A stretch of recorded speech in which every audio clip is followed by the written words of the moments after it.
Oke teman-teman, kembali lagi bersama Ricky Rinaldi. Jadi hari ini saya habis servis Honda HR-V tahun 2018. Ya barusan selesai servis, sekarang kilometer 42.000. Jadi apa aja yang dibenerin di kilometer 42.000 itu? Yang pertama ganti oli mesin.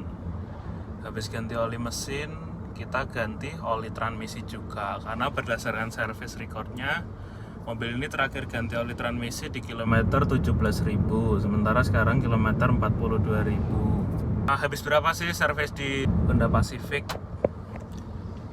Itu saya habis 2 juta guys. Saya baru pegang mobil ini kurang lebih kira-kira 15.000 km, karena saya ambil dari Jakarta. Dan ini waktunya mutasi ya, karena sudah bulan 8. Ini lagi diurus juga mutasinya. Jadi kayak gimana rasanya punya HR-V, memelihara HR-V dan sebagainya. Apa-apa aja yang sudah saya rasakan dan apa kurang apa lebihnya. Tahun 2018, jadi tahun mobil ini sebelum facelift ya, atau pre-facelift ya. Pre-facelift bedanya di velg masih biasa, terus lampu sen juga masih mica warna pink. Jadi ini bukan stiker ya, tapi ini memang mica warna pink. Kalau HR-V yang sudah facelift itu, micanya warnanya bening. Terus ini ya sekitar tempel-tempelan biar ala-ala CPU. Walaupun kalau di Jepang namanya Honda Vezel ya, bukan Honda HR-V. Ini kalian bisa bedain HR-V yang sebelum facelift sama yang udah facelift itu dari sini. Kalau yang misalnya udah facelift itu micanya itu warnanya bening. Kalau misalnya yang sebelum facelift itu micanya warnanya pink.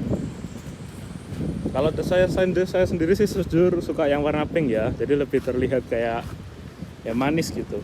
Ini sen juga sudah saya ganti LED, sen LED, lampu sini juga udah LED, tuh ada serangga. Terus lampu ini, lampu plat nomor juga sudah LED. Kaca film Vicul bawaan pabrik. Velg ukuran ring 17 masih standar.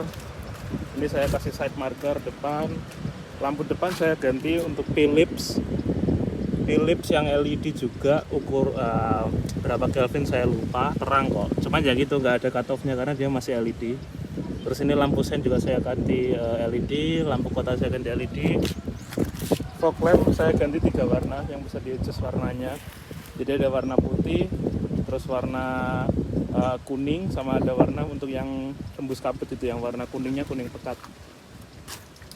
Kurang lebih untuk semuanya masih standar ya, cuman perlampuan aja saya ganti, itu pun juga nggak ekstrim-ekstrim banget biar tetap kelihatan OEM.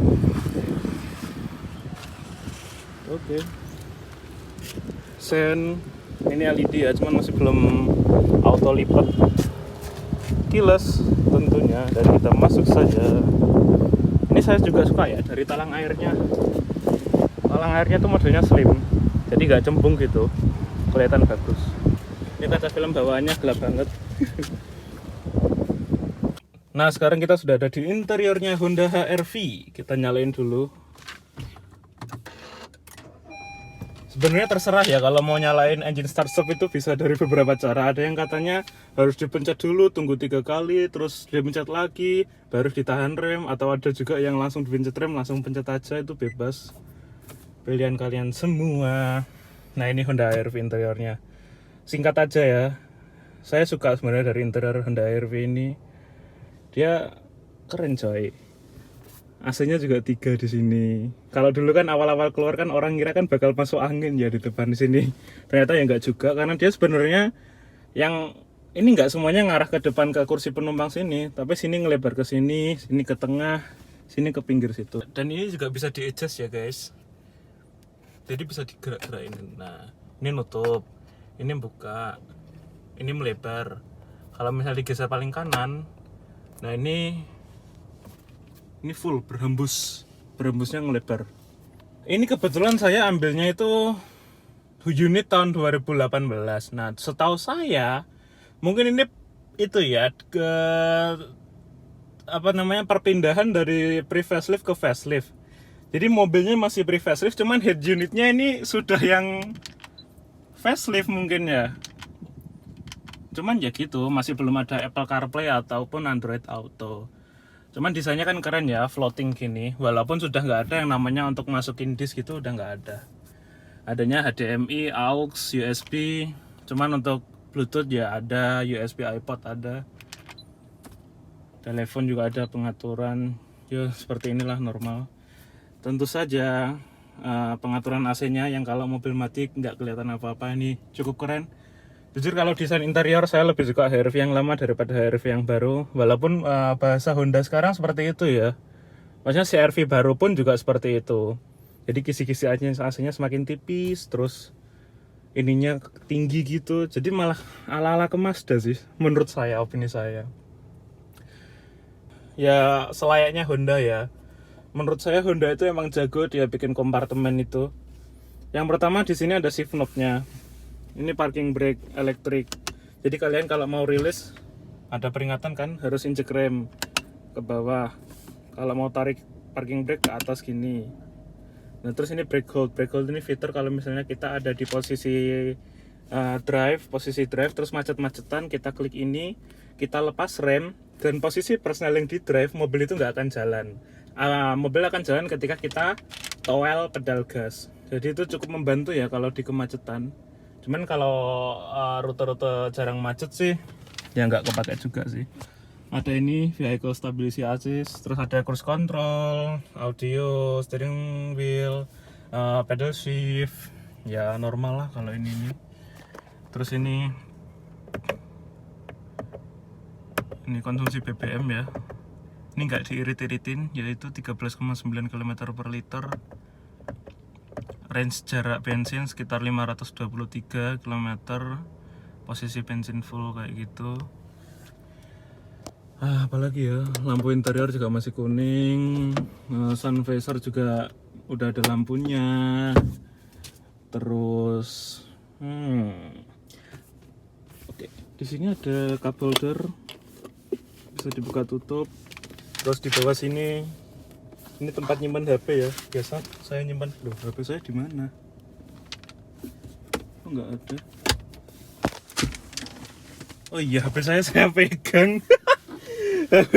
HP bisa ditaruh sini. Terus di sini juga bisa tempat penyimpanan, walaupun nggak kelihatan ya, saya shoot dari sini. Nah ini, terus ini ada untuk power outlet.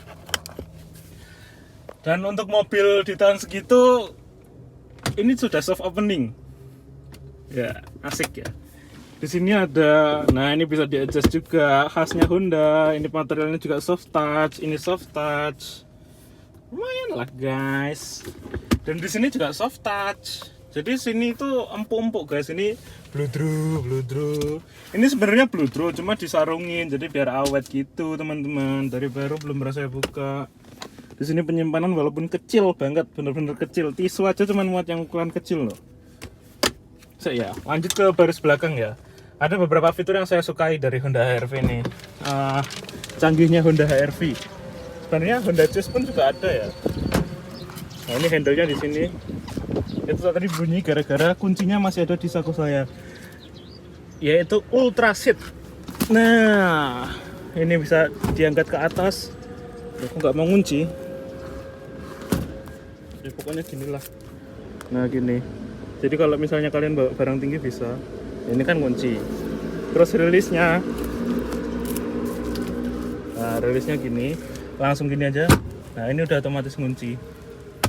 Di belakang ada gini. Ini nggak ada power outlet. Mungkin karena ini varian 15. Kalau varian yang persis saya juga kurang tahu. Di sini ada armrest. Cuman karena di sarung jok ya. Jadi nggak pernah saya pakai. Ini ada pembatas untuk privacy. Saya beli dari Auto Project sekitar 1,2 juta. Lumayan keren, jadi bisa taruh barang di belakang sini walaupun nutupin visibilitas dari spion tengah.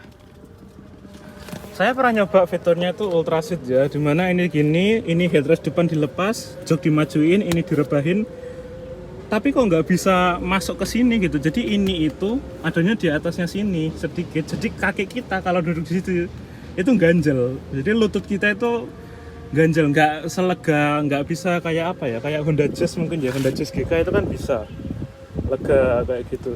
Kalau ini nggak, mungkin atau gimana saya juga nggak tahu. Saya mau kasih tahu ya. Jadi contohnya kayak gini. Ini dilepas dulu, saya repot. Nah ini kan udah dilepas handrest. Ini saya buka, ini saya majuin mentok, bener-bener mentok ini. Nah, terus saya turunin. Nah, kan ini dari belakang ya. Nah, dilihat dari belakang ini tuh nggak mau masuk ke sini gitu loh. Padahal ini udah paling maju. Cuman kalau saya lihat di Honda Jazz itu tuh ada, bisa gitu. Nggak tahu saya apa, mungkin Honda HR-V ini fitur ultra seatnya cuma untuk ngangkat jok baris kedua itu. Jadi ininya nggak bisa. Duh. Sorry guys, banting.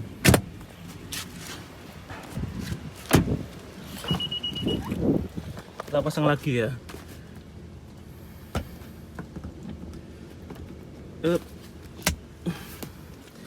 Duduk di baris ke sini. Lega.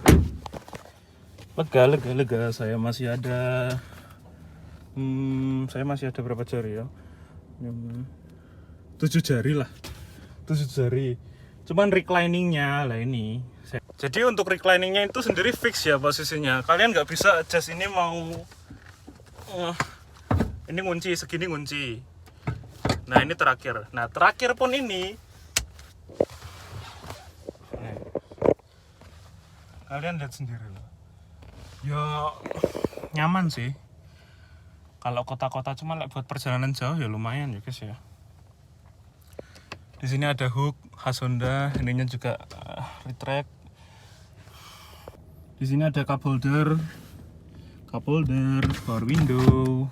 Aduh, habis dicuci. Nggak ada double blower. Nah kan keren kan guys, daripada HR-V yang baru sih kalau saya coba ini. Kita ke bagasi ya.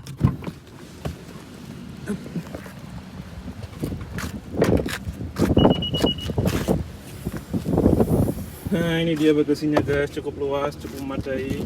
Ini saya beli karpetnya juga dari Auto Project HR-V. Ini aja sih kalau bagasinya. Sistem bagasinya itu kalau misalnya kita kunci mobil, terus kita bawa kunci, kita buka bagasi itu nggak perlu mencet kunci mobilnya. Kita cukup tekan tombol elektriknya di bagasi itu langsung bisa buka mobilnya. Oh iya, saya mau kasih satu lagi kelemahan Honda HR-V. Ya bukan kelemahan sih, mungkin ini memang karena mobil ini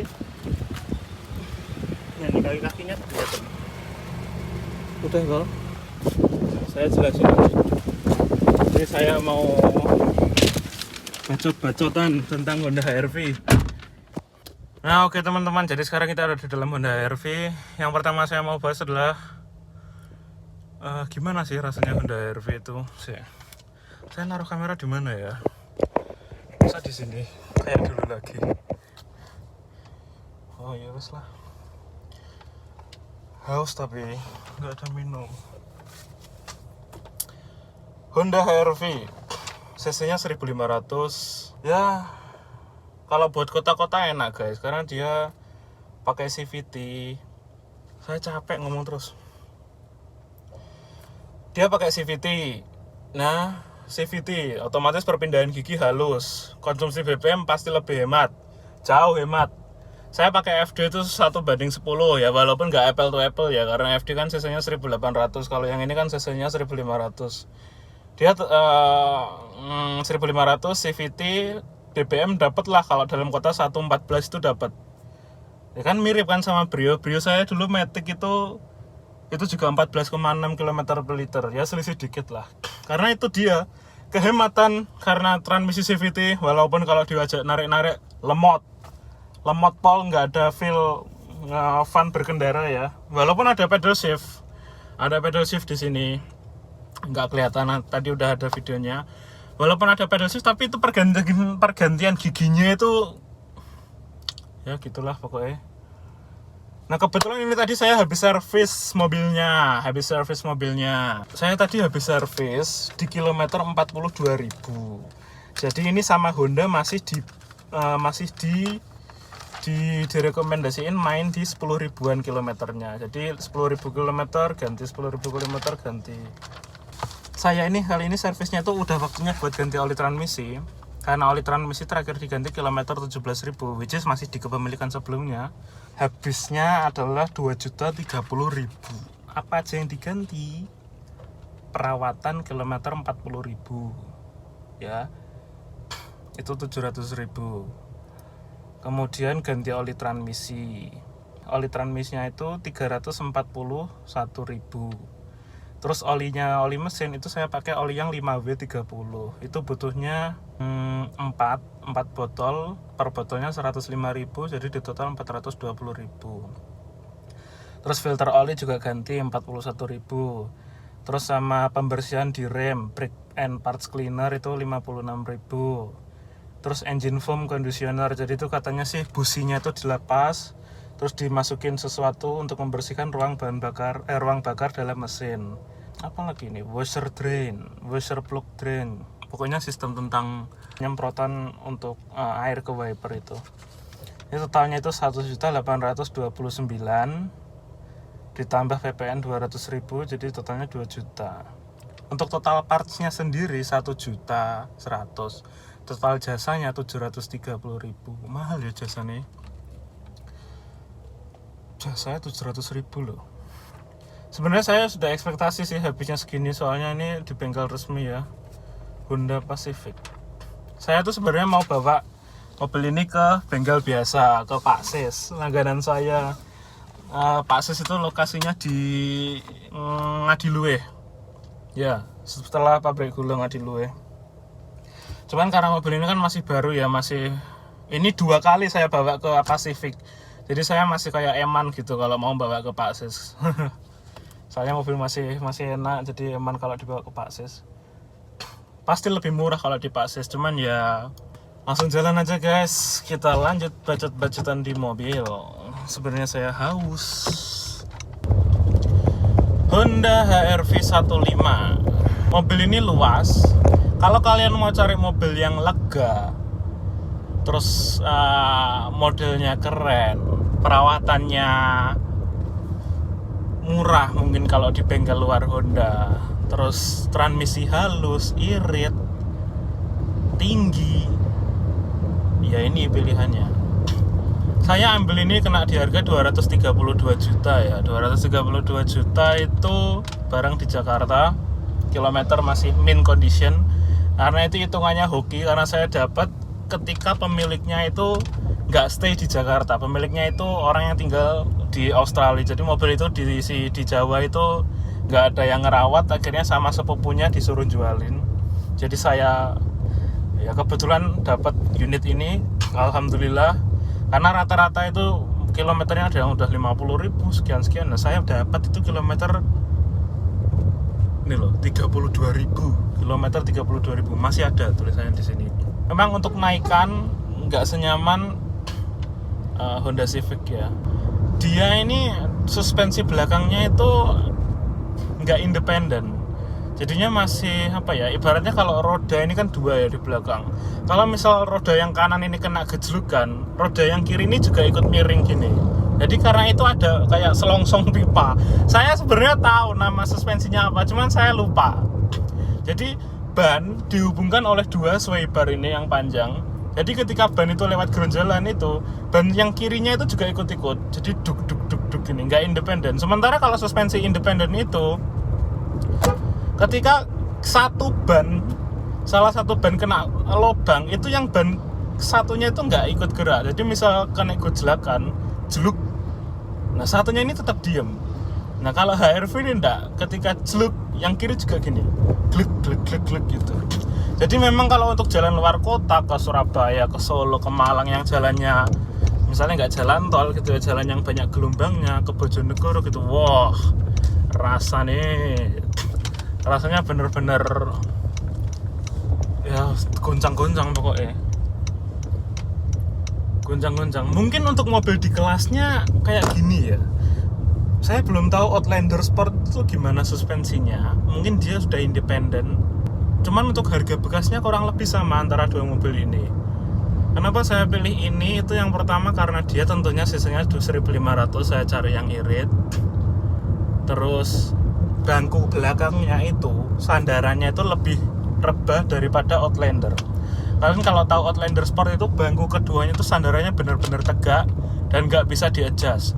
Terus untuk legroom, saya jamin luasan HR-V. Cuman kalau naikan saya nggak tahu karena saya belum pernah nyoba Outlander. Cuman mungkin karena dia Mitsubishi ya, jadi mungkin karakter berkendaranya itu asik mungkin kalau Mitsubishi itu. DNA Rally kalau kata orang-orang kan. Terus dia Outlander ya pastinya ada panoramic roof, walaupun memang nggak bisa dibuka kayak sunroof ya, tapi ada panoramic yang bisa buat kabin lebih luas. Cuman ya gitu, dia cc-nya 2000, nggak cocok sama pilihan saya karena kualifikasi saya itu yang cari yang irit. Jadi perbandingan saya dulu ngambil ini tuh, yang pertama Rise posisi baru, yang kedua HR-V, yang ketiga Outlander. Anggap aja Outlander ini udah nggak ada ya. Saya itu mau ambil Rise, saya udah datang ke dealer Toyota, saya mau cek Rise. Nah, ketika pertama dinyalain, saya baru ingat kalau Rise ini mobilnya 3 silinder. Jadi ketika mobil dinyalain, itu getar. Nah, engine start itu getar. Getarnya itu ya getar mobil 3 silinder gimana sih? Terus baris keduanya itu memang dia lega. Cuman gimana ya, saya ini kurang suka Rise itu soalnya modelnya itu terlalu banyak body kit, terlalu gemuk, terlalu gondrong gitu loh. Dan memang kalau kelas ya masih tinggi HR-V daripada Rise, walaupun kita dapat model yang baru, fitur yang lebih banyak, speedometer digital yang bisa ganti-ganti model ya kan. Kalau Rise, kalau HR-V kan nggak bisa, cuma ada illumination light-nya aja. Walaupun Rise kalau secara fitur terus ya semuanya menang Rise lah, tapi kalau untuk kelas prestis itu tetap HR-V jawabannya. Ya fitur satu-satunya dari HR-V yang keren ya ini, parking brake-nya dia elektrik. Beberapa orang yang belum pernah nyoba parking brake kayak gini tuh dia bingung, ini gimana cara rilis parking brake-nya. Jadi harus dijelasin dulu caranya gini gitu. Mobil ini punya cruise control, nyaman. Sebenarnya untuk dalam kota enak dia, compact tapi lega dalamnya. Ya kasih Honda. Tak akuin Honda itu kalau masalah ruang interior dia lega, terus penyimpanannya banyak. Pokoknya enak lah buat mobil harian Honda itu. Dan dia irit. Terus tarikannya, ya dia ini mesinnya sama ya kayak Jazz GK, Jazz GE, apalagi Mobilio itu sama 1500 cc 120 horsepower. Cuman ya itu kalau karena dia CVT ya, jadi tarikannya lari sih cuman jembeler. Saya pernah nyoba 0-100 itu lama sih guys, jadi kesannya mesin tuh bro jadi kayak RPM tuh dipanjer RPM tinggi terus gitu. Sampai jalan habis itu masih belum 100 seingat saya. Ya memang karena saya ngetesnya bukan di sirkuit ya, di jalan biasa. Terus apa lagi ya guys? Ayo jalan.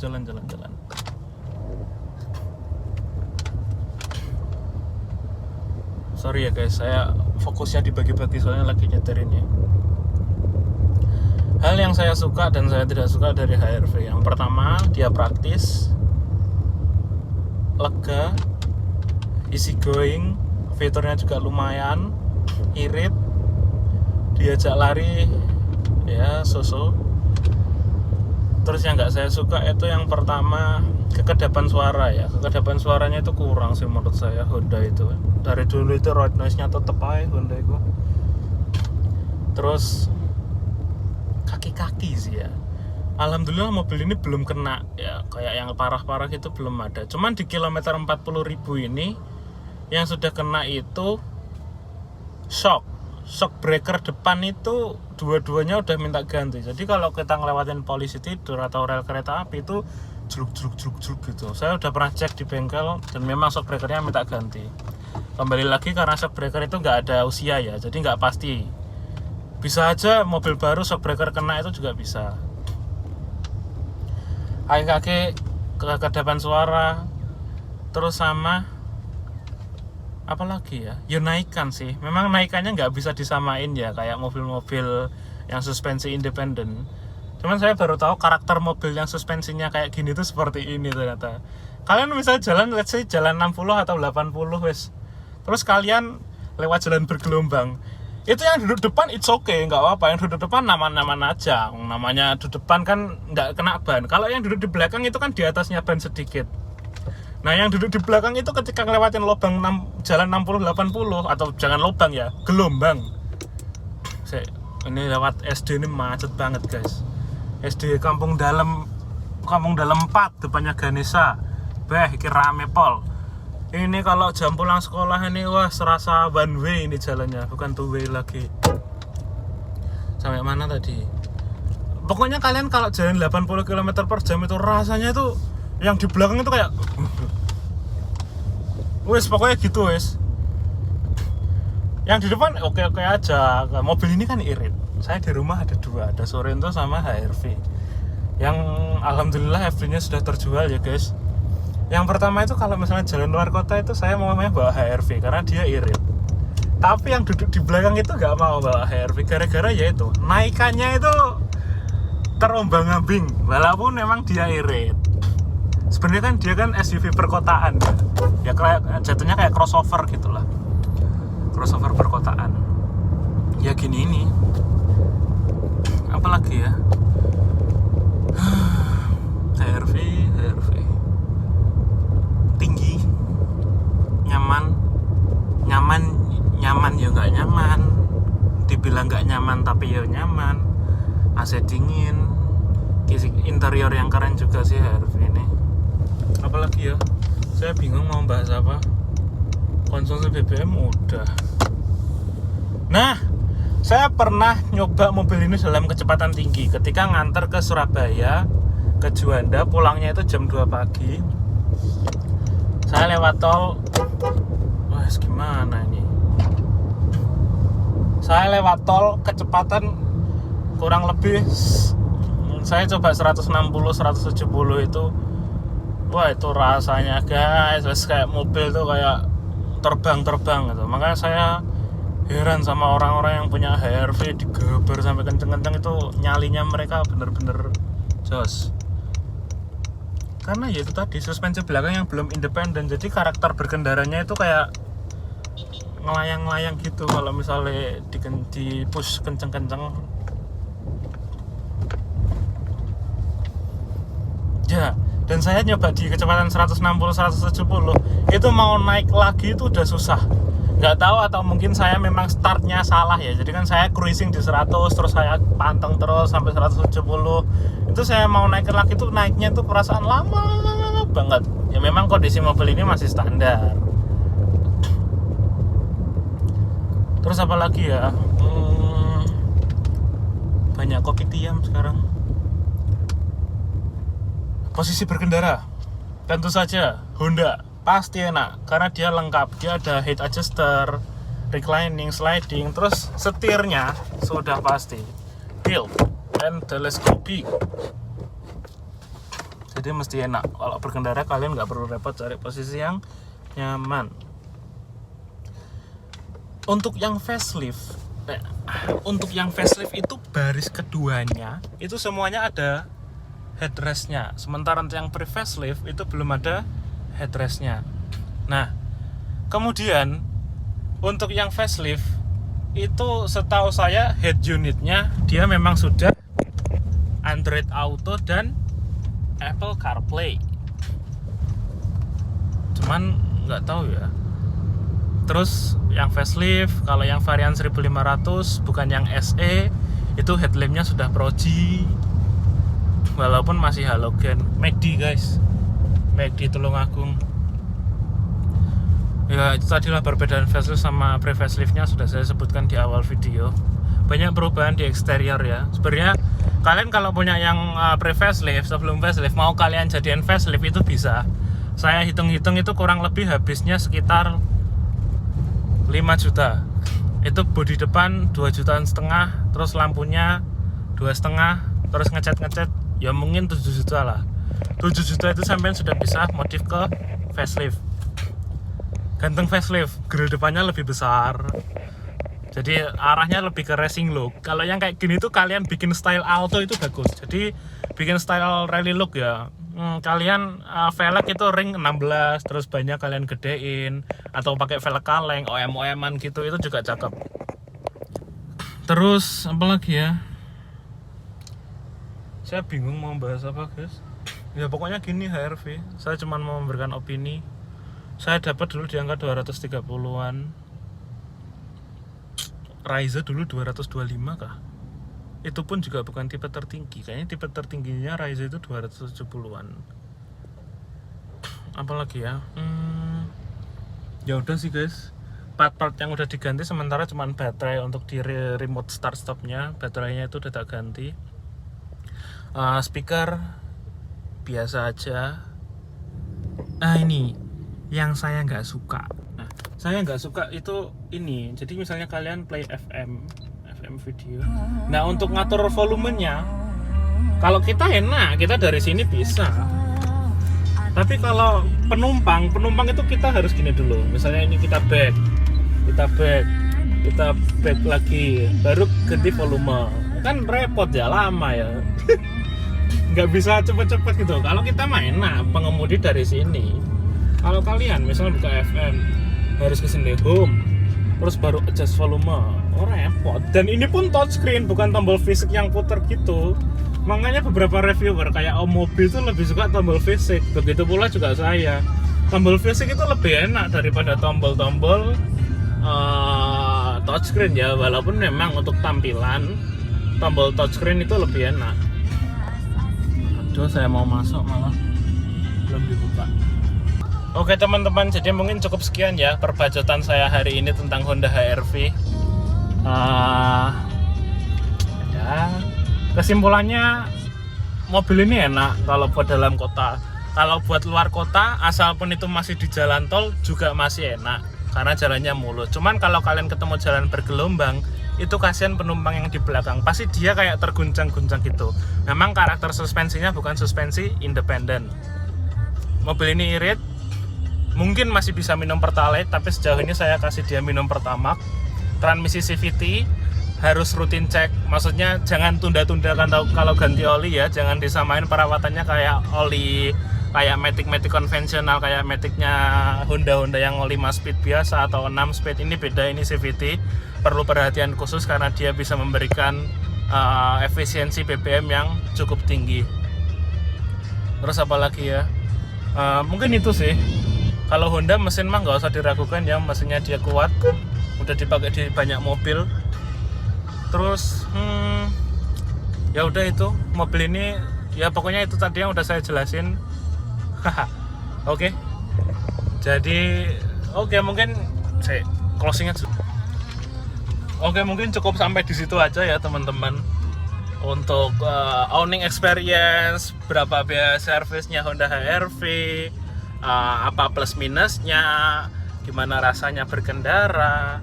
Mobil ini nggak limbung, tapi ya pokoknya mobil ini mobil buat kota-kota lah, nggak usah dibuat kencang-kencang juga.